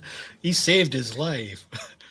Well, anyways, like, it's like Bruce is like, all right, we're gonna go to the opera, and it's like, I'm gonna take Selena, and then I'm also gonna invite Tommy Elliott, my childhood friend, who I just now reconnected with after like 30 years, and the old lady who hugged me when my parents died. Like, Well, that's Dr. Leslie Tompkins. She's a very important character in Batman lore. it's just like, wait a minute, what the fuck? Yeah, out of context, you're like, who's this random old lady? But it helps that I just watched the Batman the Animated Series episode with her. Yeah, but I was just like, wait, this is an odd group of people to take to the no, it opera. is. So in the Batman Hush animated movie, they actually changed it to where Tommy Elliott just brought a random date that was unrelated to the thing. Fair. And I think Selena already knew Bruce's identity by this point in the movie because they switched that around a little bit. Mm-hmm. But like, yeah, that was always an odd pair. But yeah, of course they're doing the whole opera thing, and then the opera is like really off, and they're like, "That's weird. Like, what's going on there?" And then surprise, it's Harley Quinn, who I think had only just recently been added to the comics by this point. Like in general, or just in this? So, fun fact: Harley Quinn is a canon foreigner. Oh, she was created for the animated series by Bruce Timm. No shit. And she was so massively popular, they brought her into the comics, and now she's like one of the most iconic DC characters of all time. I did not know that. No, she was made for the animated series just as like so Joker could have like a lackey, basically. Huh. And she was so popular and well written that she's since become she's been integrated into the comics and is one of the most iconic, well-known characters of all time now. That's very interesting. I didn't know that. Oh yeah, like you read like old like 80s and 90s Batman comics and like with the Joker, and she's just not a thing yet by that point. Well, learn something new every day. But yeah, she shows up and starts some shit basically, and she steals Tommy Elliott's necklace, which is very important to him. Like Bruce learned the hard way: you don't take his necklace. Which, once you know the full story, it's like, but why though? Why is it so important to you if you felt that way? Like, it's never been explained either. It's just like, it's like he arranged for. We're jumping ahead, but like, you arranged your parents to be killed in a car crash. Why do you care about your mom's ring? I mean, like this book is not written perfectly. That's all I will say. No, I still don't understand Tommy Elliott's like whole mindset behind all that. We'll get to there, because as Batman's fighting, trying to save the crowd, Tommy pursues Harley, and then when Batman finds him, he's been shot by the Joker, because the Joker's now here. Who is like really fucked up looking. Like, well, yeah, that was Jim Lee going all out. I could tell. But I love that like Batman just starts fucking beating his ass. Like he is straight up like gonna beat this man to death. Yeah, Batman was about to cross that line. Like he was straight up gonna kill him. Joker's just like, stop it. Stop it. I didn't do it. Like he's like, I swear I didn't. Like it wasn't me. He's like, I only have the toy gun. And then Jim Gordon shows up and he's like, stop it. I will kill you. You're better than this. Yeah. Batman and Jim's relationship was strained by this point. Like the previous continuity, they had been through a lot. Yeah. But I love how they also keep flashing back, like with that whole Joker thing. They like bring up the Joker killed Jim's wife, and then he also shot Barbara, and then he also murdered Jason Todd. They bring up Jason Todd a lot. I was not aware of the Jason Todd thing. Oh yeah, that's yeah. There's been a few Robins, and did you know Jason Todd was voted by DC fans to be murdered? Really? Yeah, they did a phone call in because Jason was so unpopular with readers that they actually did a comic run called Death in the Family, and that you could actually call in on a 900 number to vote whether you wanted him to die or not. Huh. And apparently somebody robocalled and hacked it because apparently it was really close. But then someone like at the last minute did like a robocall and hacked it just to kill him off. Yeah, Jason Todd's probably the Robin that I'm the least familiar with.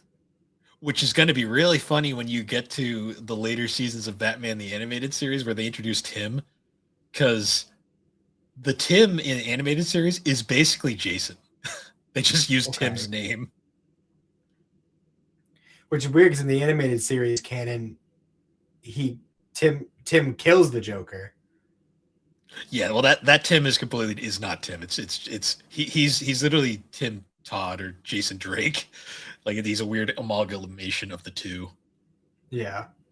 Because they like Jason's backstory, but Tim's a more popular character. Fair. Yeah, Which, Jason was Tim is the current Robin in this run.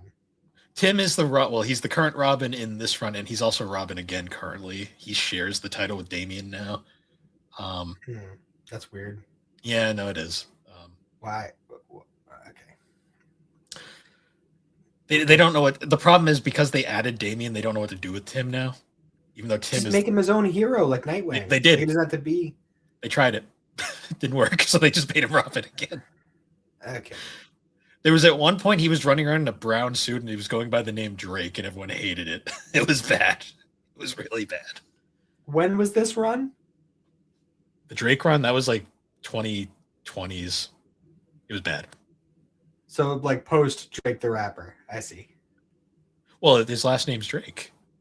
That's a perfect superhero name for yourself. Let's just use your last name. Yeah, let's just use my actual fucking name. That makes sense, right? It was so unpopular they got rid of that super fast and they don't acknowledge it anymore. Like it was really bad. They could have done something completely different, you know? So Tim had a very good thing. Well, here's the thing about Tim. He had a solo series throughout like the 90s into the 2000s, like a solo Robin comic that actually stood on its own, like next to the Batman books. Because when it comes to Batman books, there is like a stigma where a lot of Batman writers don't want to use Robin, so they won't. So like the current whoever's Robin at the time just won't appear, like ever. Yeah. At that point, though, Tim was so popular, he had his own ongoing book. So like when Batman was doing whatever the fuck, Tim could go have his own book over there in the corner and be fine. Yeah. After Damian became Robin, Tim had changed his name to Red Robin for a while. Which was a really good book right towards the end of this continuity before the New 52 happened. The biggest problem was, though, the suit was kind of goofy and everyone made the joke saying it's Red Robin, yum. They should have just gone with because this is Tim Drake, right? So it's like, obviously it's a different continuity because the animated series is its own thing, but like this is the same Robin that ultimately kills the Joker, right? And goes through all that trauma and everything else. Albatross. That would have been a great, stick with the bird theme, right? Albatrosses are known for sailors of bringing bad luck. The only problem with that, though, is like that characterization doesn't work with this version of Tim. I'm just saying. They could have just stuck with the bird theme, Nightwing, Robin. Just make it a different bird. Like, why get it? I don't know. Well, Red Robin was fine. Like, I like that book. The New 52 happened and kind of fucked everything up. Now he's Robin again, though. Just whatever, whichever writer. I don't know how I feel about there being two Robins at the same time, but see, it's fun. It's whichever whoever's currently writing Batman, they can just pick which one they want to do because some don't like Damian and some prefer Tim. That's kind of how Tim became Robin again recently. The writer at the time was like, I like Tim more, so I'm just going to use Tim instead. And it was just like, all right, he's Robin again. And also they go out of their way to kill off Jason Todd because of his personality. And I don't know much about the comic version, but isn't it like a thing where he's kind of like a punk kid? The whole thing with Jason Todd was Dick was a natural, he was basically a natural hero. Like he had all the skills and stuff and he just went through that traumatic thing and he was basically destined to be a hero. Jason was a troubled youth that Batman thought he could save. But Jason was never able to get away from Jason had issues, basically. That was kind of the thing. Like, he was always Well, where I was going with that is that, isn't Damian kind of just like Jason Todd 2.0? in a lot of ways. Like obviously he's got the whole League of Assassins connection and everything, but like, and obviously he's Batman's son, but like personality wise and like his like general outlook, I feel like it's not that different. So Jason wasn't like a killer initially. Jason's personality is more confusing. Jason was very poorly handled in his time as Robin, because he was dead for a long time. Mm-hmm. He's back, by the way, just in case you wondered. Well, yeah, we saw him right here. Well, we'll get to that. We'll get to that, because there is a bit of stuff to talk about there, but which would have been a way better ending than what we got, but we'll continue on. But yeah. So getting into the whole Robin thing, Jason was considered he was considered Batman's biggest failure of all time. Like to the point where he put the thing up in the Batcave. Like he always has the memory. And he actually was during that point in the comics. He was the comic book run that followed that is a very interesting one. It's called A Lonely Place of Dying.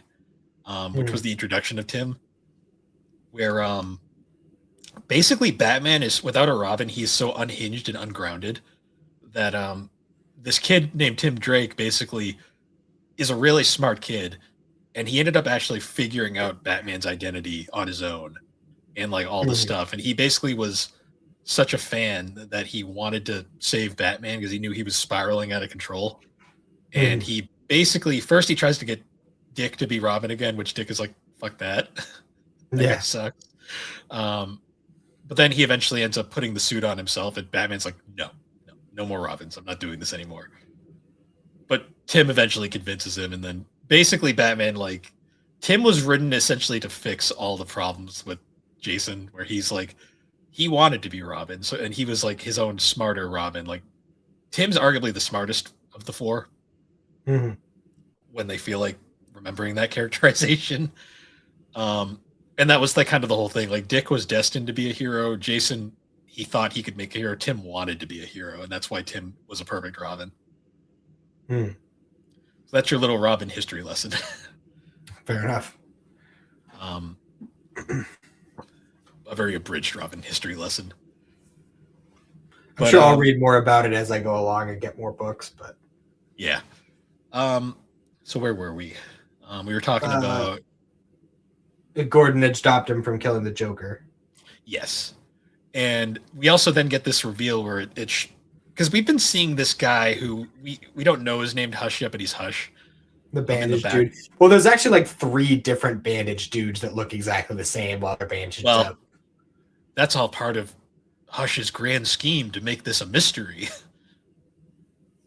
Because at first the bandage dude was revealed to be Harvey Dent. Two-Face, but he's no longer Two-Face. And he apparently shot Tommy Elliott. Perhaps he's the actual shooter. But he's also not Tommy Elliott. We'll get there. So we end up getting to there's actually this really interesting scene that I really like where, well, before that too, we also had this whole thing where Dick came back and he was hanging out with Bruce, basically doing a mission with him. And the whole time he's all like, hey man, like, you know, like if you're interested in going after Catwoman, I'm all for it, man. Like you should do that. Like totally. Like he was just like egging him on. He's just like, get it, bro. And Batman's like, quiet you. Don't you have enough romance issues in your own life? This Dick, this is the same Dick that's that has like a thing with Starfire, right? He did at the time. They were broken up by this point. Dick has had a thing with Barbara Gordon, Starfire, Random Girl of the Week #1, Random Girl of the Week #2. He's had a lot basically over the years. He's currently with Barbara. We don't call him Dick for nothing. Yeah. Even though he's got more of an ass than anything. Like, holy shit, man. Like, the artists really love to draw Dick's butt. They'd like to draw lots of butts. Let's be real. Yeah, but this isn't even that's a Jim Lee thing. But whenever Dick Grayson appears in anything like Nightwing, it's like, holy shit, guys! Like, we get it. He's got cake. Calm down. But yeah, eventually, like, Batman finally decides, all right, I have to tell Selina. And we get this really cool panel structure that I really liked where it's like split down the middle. And it's like in one corner, it's Bruce talking to Selina. And then the other, it's Harvey visiting the Joker in Arkham. And then they do this like simultaneous reveal thing. And it's like, that's just a cool like page layout. Yeah, for sure. Because that's the point where we find out Two-Face. Well, we find out Hush is Two-Face, perhaps. Well, if the flipping coin earlier didn't give it away. Yeah. But Bruce then reveals to Selina, and she takes it very well, even though he like punched the shit out of her earlier in the alley. Yeah, she's just like, oh. But then like now Batman's like fully on trying to figure out who Hush is, because now it's like a whole mystery. And he eventually does reveal too. He's like, the Joker did not kill Tommy, so now he's technically off the list. But I need to figure out more. And then Tim shows up in the Batcave and attacks Catwoman, and it's like the most like catty bullshit fight ever. Yeah, it was so like cartoonishly like, I don't trust her, blah blah blah. That I was like, this is weird. And then at the end when she takes off and he's just like, hey, she totally bought it, right? Performance, right? Yeah. That's okay. He was putting on airs. I see. That is the Tim Drake everybody loves, because he is very smart and he's also a jokester. Because like that's like his characterization. He does shit like that. He's basically Batman Jr. in a lot of ways. Yeah. And I love like the Batman like voiceover, like whatever at that part. It's just like, of course I told Tim all about it because I didn't want him to, if for no other reason, I didn't want him to hear it from Dick. It's like I wanted to tell him myself. Yeah, because Dick would have told him, because those two are like brothers. Yeah. But actually they canonically are now, because they were all adopted by. Tim was not adopted by Batman at this point. Tim actually had a family. Like that line where he's like, he's not my father. Like that was actually a real thing, because Tim's dad was still alive by this point. But that's besides it. We'll talk about Identity Crisis at some point in the future, because that's a book worth talking about. It's a bad book, but it's worth talking about. Because it's partially responsible for like the downfall of DC in the late 2000s, 2010s. Well, as I mentioned before, I'm probably going to be focusing specifically on the compact comics. So, like, those are probably the runs we'll talk about before anything else. Yeah. I'm sure they'll do Identity Crisis at some point. It's a book.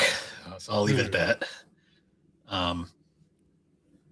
So, yeah, the whole thing continues to go on. And then what happened next? Batman had to get Ra's al Ghul's attention, so he kidnapped Talia. Talia, quote unquote, because she was just like, yeah, I'll come, whatever.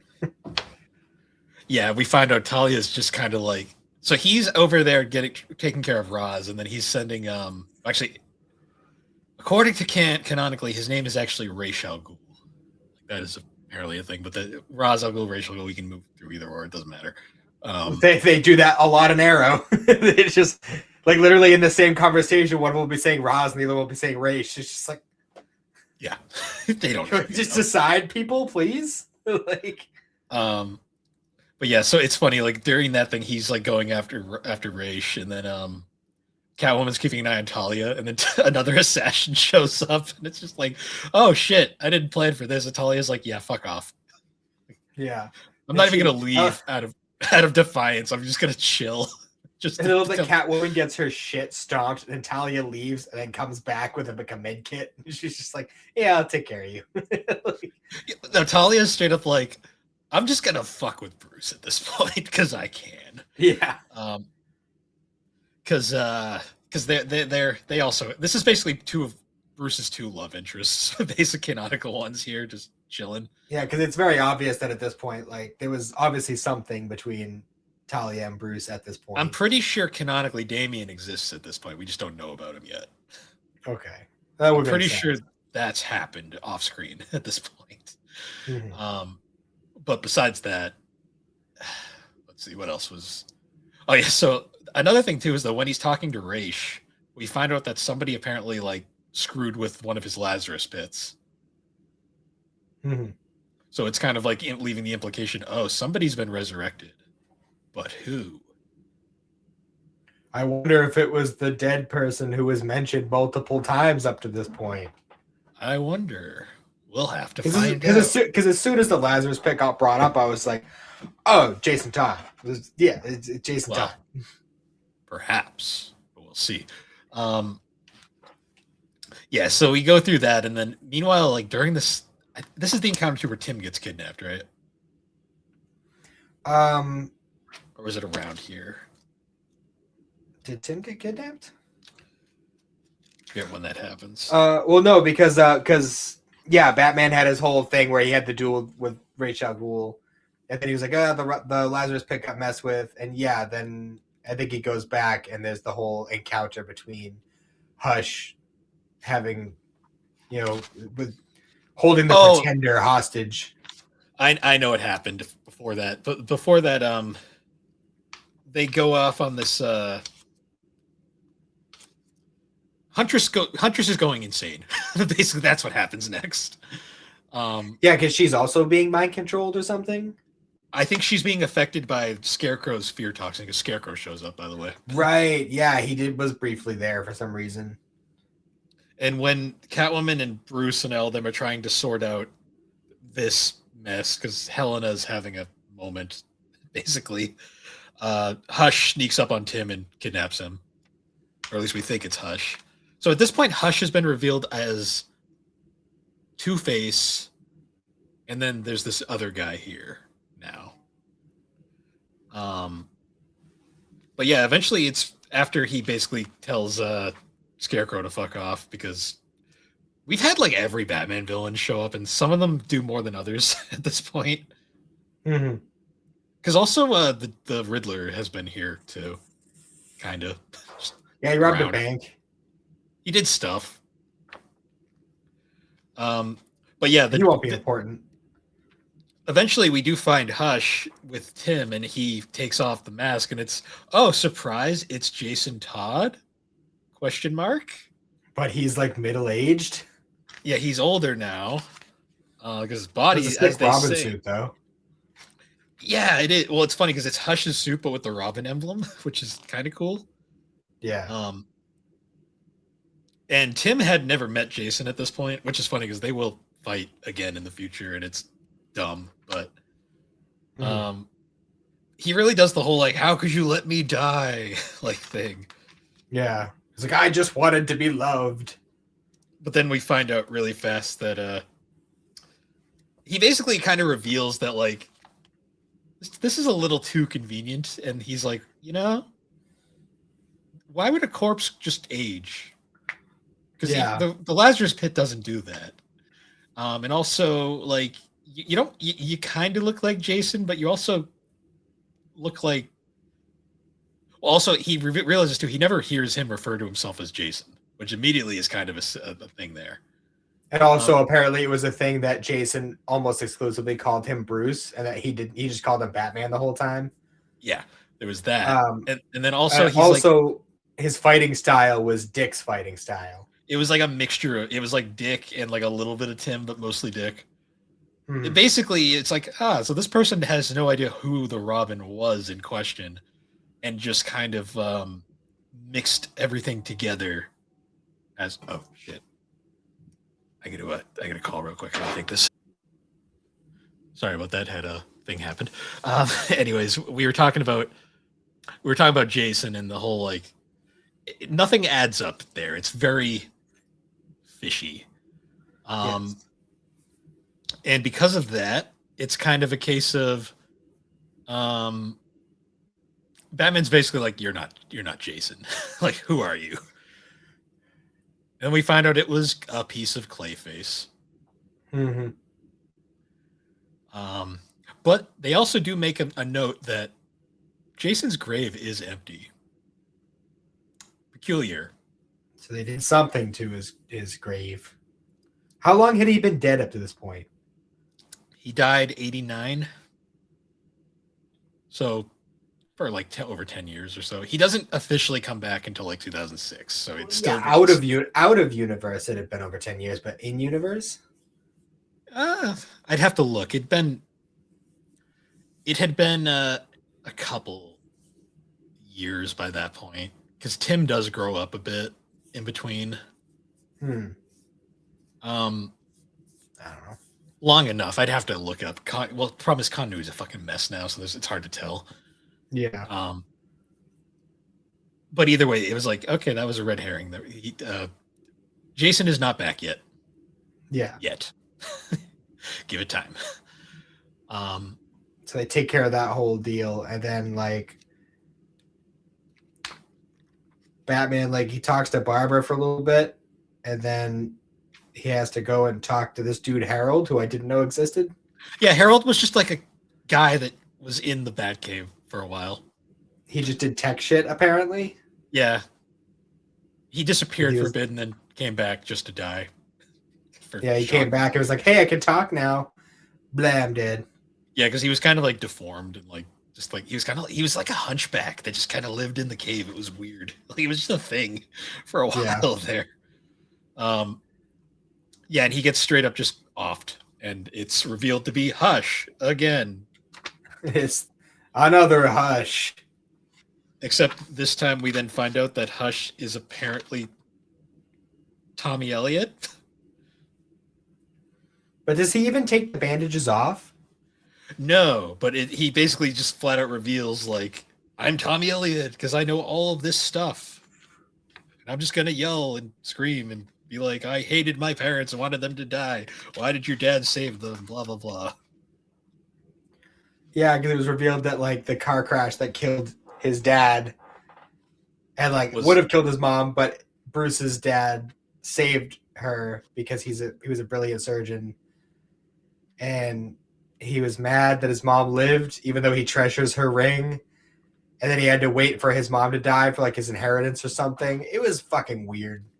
Even though by this point, he's literally the world's greatest surgeon. So, like, why do you even need it?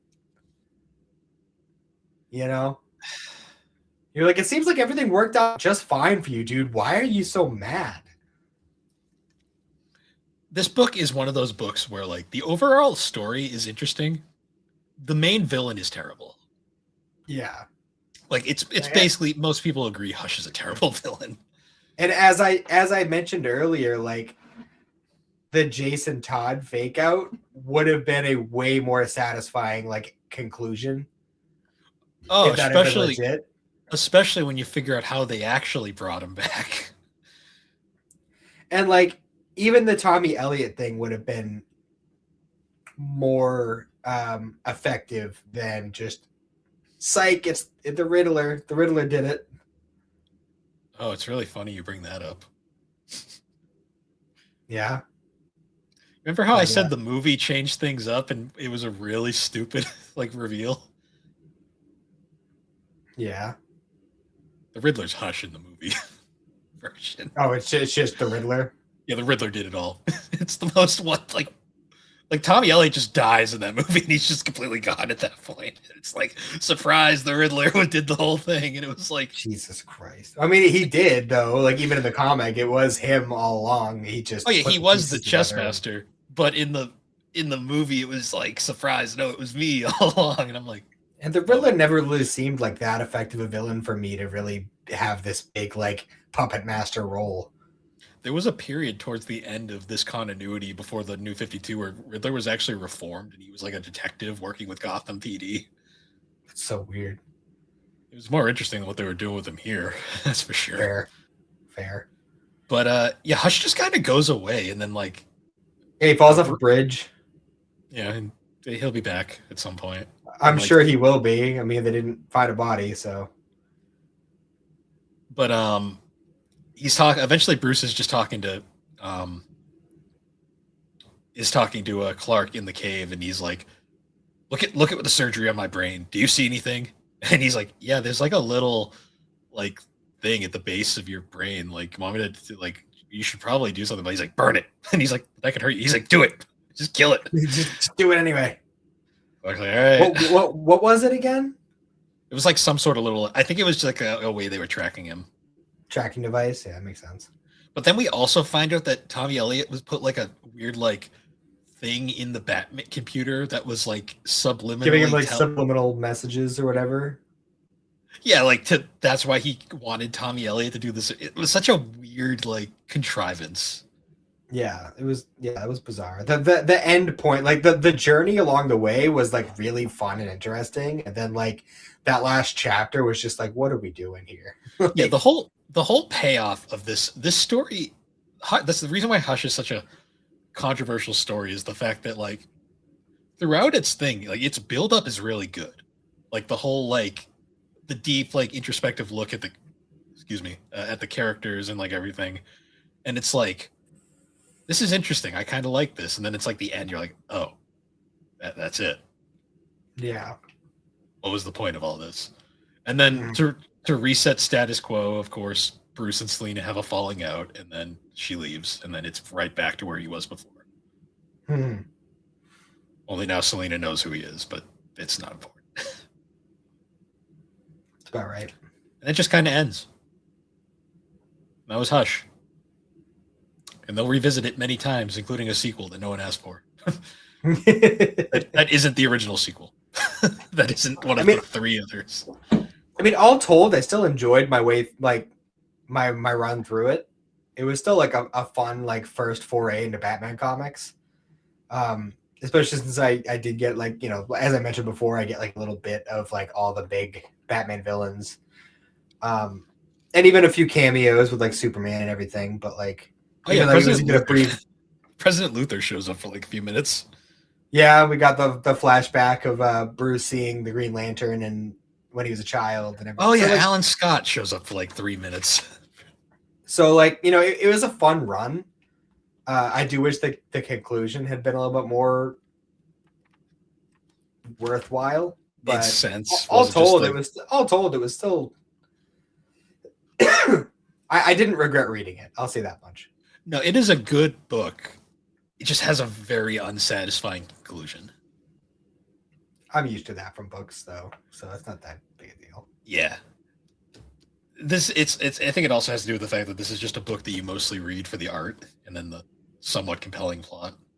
Because you did get to see a whole lot. Honestly, the reason why most of the villains probably appear is because they were like, we want to see Jim Lee draw all these characters.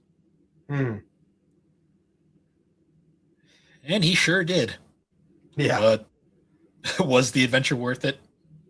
Probably not. But that's fine. It was a fun ride, at least up till then. I'm still happy with my choice, though.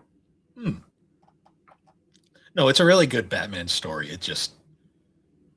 that ending is a little rough.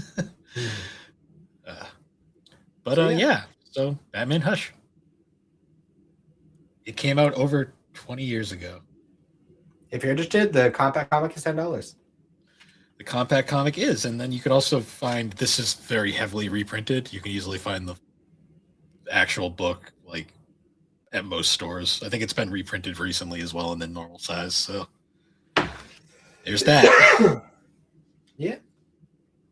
But, yeah, that was our first comic book foray. Hopefully in the future we'll cover some more interesting stories down the line. Yeah, for sure. But, yeah, I think other than that, though, this is a good enough time to wrap up. Anyways, guys, once again, thank you for joining us on Geek Addicts. You can find Geek Addicts on all the major podcasting platforms, particularly Apple Podcasts, Spotify, you know, all that fun shit. You can also find us on the Superpod Network, superpodnetwork.com. Awesome site. A whole bunch of different videos, podcasts, blogs, all sorts of awesome creators over there. Yeah, be sure to check them out. And until next time, guys, thank you for listening, and we will see you all later. Have a good one.